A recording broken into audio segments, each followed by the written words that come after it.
CM Nitish Kumar Varanasi में करेंगे प्रचार। तो बिहार के सीएम नीतीश कुमार वाराणसी में प्रचार प्रसार करते हुए नजर आएंगे। लोकसभा चुनाव के मद्देनजर अब नीतीश कुमार वाराणसी में प्रचार करते हुए दिखाई देंगे। पहली जनसभा 24 दिसंबर को कर सकते हैं नीतीश। तो 24 दिसंबर को पहली जनसभा को संबोधित कर सकते हैं नीतीश कुमार। इस दौरान कुर्मी वोट बैंक के लिहाज से रोहनिया में ये जनसभा होगी, जिसका आगाज करते हुए नीतीश कुमार नजर आएंगे। बिहार के कैबिनेट मंत्री और जेडीयू के संगठन मंत्री ने इस खबर पर मोहर लगाते हुए साफ तौर पर कहा है कि फूलपुर, बनारस और अंबेडकर नगर से चुनाव लड़ने की भी चर्चा है।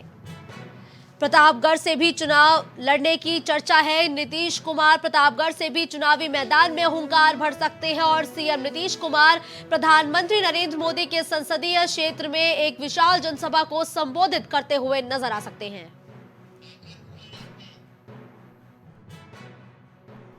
इस खबर पर ज्यादा जानकारी के लिए दिवाकर हमारे साथ फोन लाइन पर जुड़ चुके हैं। दिवाकर, देखिए, ये बड़ी और अहम खबर है, जहां 24 दिसंबर को प्रधानमंत्री नरेंद्र मोदी के संसदीय क्षेत्र में नीतीश कुमार एक बड़ी और अहम जनसभा कर सकते हैं। और क्या अपडेट मिल रही है? बिल्कुल, देखिए, अभी तक यही अपडेट मिल रही है कि नीतीश कुमार जो है वो उत्तर प्रदेश में अब अपनी जो जड़ें हैं वो जमाने के चक्कर में, साथ ही जो एनडीए महागठबंधन जो बना है विपक्षी दलों का, उसको भी कहीं न कहीं उत्तर प्रदेश में एक अमली जामा पहनाने की तैयारी है। यही वजह है कि अब नीतीश कुमार क्योंकि सीनियर लीडर माने जाते हैं, ये कहा जाता है कि गठबंधन में भी काफी ज्यादा सीनियर उनको अनुभव जो है वो ज्यादा है, इसलिए उनको अब उत्तर प्रदेश में लाया जाएगा। और ये कहा जा रहा है कि 24 दिसंबर को प्रधानमंत्री नरेंद्र मोदी का जो संसदीय क्षेत्र है वाराणसी यानी कि काशी, वहां से वो चुनावी संघर्ष कर सकते हैं, यानी कि वहां पर उनकी पहली रैली या पहली जनसभा जो है वो हो सकती है। लेकिन दिवाकर, देखिए, ये जो आज ये खबर निकल के सामने आई है, क्या ये पूरी इंडिया गठबंधन ने तय किया है या फिर नीतीश कुमार की पार्टी की तरफ से ही ये बात कही गई है? क्योंकि अब तो ये इंडिया गठबंधन के सहयोगी है।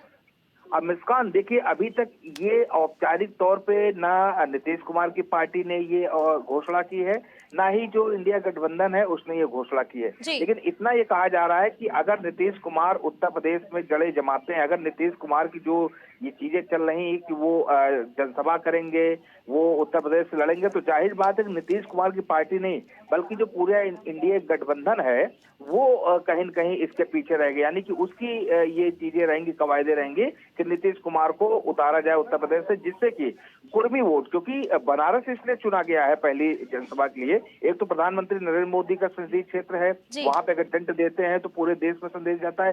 दूसरा कुर्मी बाहुल्य क्षेत्र यानी कुर्मी वोट बैंक जो है, जिससे कि नीतीश कुमार आते हैं, वो बहुत आया था वहां पे, तो उस पर भी कहीं न कहीं सेंधमारी की कवायद है।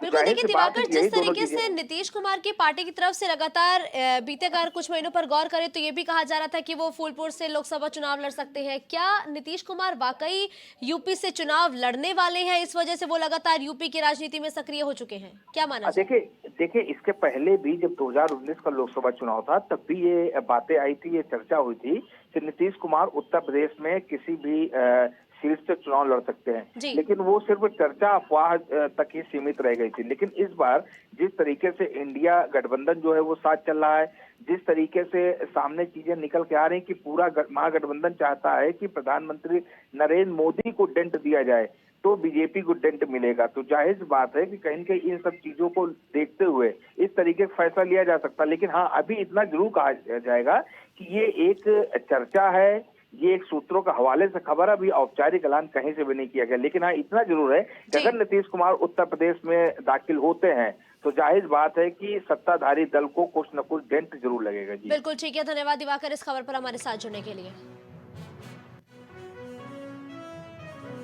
तो कांग्रेस के भ्रष्टाचार के खिलाफ बीजेपी ने खोला मोर्चा। तस्वीरें उन्नाव से है, जहां कांग्रेस के भ्रष्टाचार के खिलाफ बीजेपी प्रदर्शन करती हुई नजर आई है। केंद्रीय नेतृत्व के आह्वान पर बीजेपी का ये प्रदर्शन आज हर एक प्रदेश के साथ ही जिलों में देखने को मिल रहा है। भ्रष्टाचार और देश विरोधी नीतियों के खिलाफ आज भारतीय जनता पार्टी के जो नेता है वो बड़े हमलावर होते हुए आज नजर आए हैं। और इस दौरान हर एक जिले से तस्वीरें भी सामने आ रही है, जहां कांग्रेस के भ्रष्टाचार के खिलाफ भारतीय जनता पार्टी सक्रिय हो चुकी है। भारतीय जनता पार्टी के तमाम नेताओं ने आज विरोध प्रदर्शन भी किया है।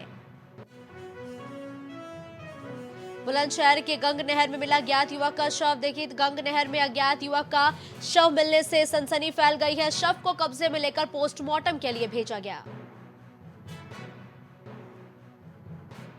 अज्ञात युवक की शिनाख्त में जुटी खुर्जा पुलिस। तो अज्ञात युवक की शिनाख्त में खुर्जा पुलिस जुटी हुई है। खुर्जा पुलिस लगातार सक्रिय हो चुकी है। करीब 1 हफ्ते पुराना ये शव बताया जा रहा है, जिसको अब पुलिस ने बरामद किया है। इस दौरान पुलिस ने शव को पोस्टमार्टम के लिए भेजा है। खुर्जा कोतवाली क्षेत्र के गंग नहर मुंडा खेड़ा का पूरा मामला। तो आरएलडी अध्यक्ष जयंत चौधरी की बड़ी और अहम बैठक लखनऊ में। आरएलडी अध्यक्ष जयंत चौधरी की बड़ी बैठक की तस्वीरें सामने हैं, जहां बैठक में इंडिया गठबंधन को लेकर उनकी तरफ से एक बड़ा बयान दिया गया है। तो आरएलडी की बैठक में बड़ा बयान इंडिया गठबंधन को लेकर दिया गया है। मैं इंडिया गठबंधन के साथ हूं और हमेशा रहूंगा, ये बड़ी बातें कही गई है। वर्तमान सरकार किसानों के हित की नहीं है। साथ ही जयंत चौधरी की तरफ से यह भी कहा गया कि अखिलेश यादव की इस गठबंधन में बड़ी और अहम भूमिका रहने वाली है। कितनी सीटों पर लड़ेंगे अभी तय नहीं हुआ है, लेकिन जल्द ही ये भी तय हो जाएगा कि कौन कहां से कितनी सीटों पर अपनी दावेदारी पेश करता है। लखनऊ में 26 तारीख को धरना देने की भी बात आज जयंत चौधरी की तरफ से कही गई है।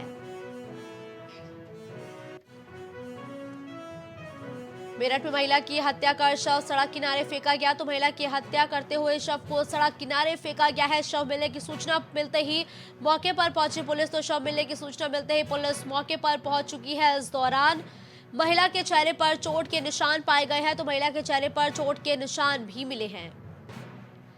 गला दबाकर हत्या कर शव फेंके जाने की आशंका है। तो गला दबाकर हत्या करते हुए शव को फेंके जाने की आशंका जताई गई है। इस दौरान महिला के चेहरे पर चोट के निशान भी पाए गए। थाना लोहिया नगर क्षेत्र के हापुड़ रोड पर यह शव मिला है। कुछ भाव पुष्प। आप देख रहे हैं प्राइम टीवी, सच साहस सरोकार।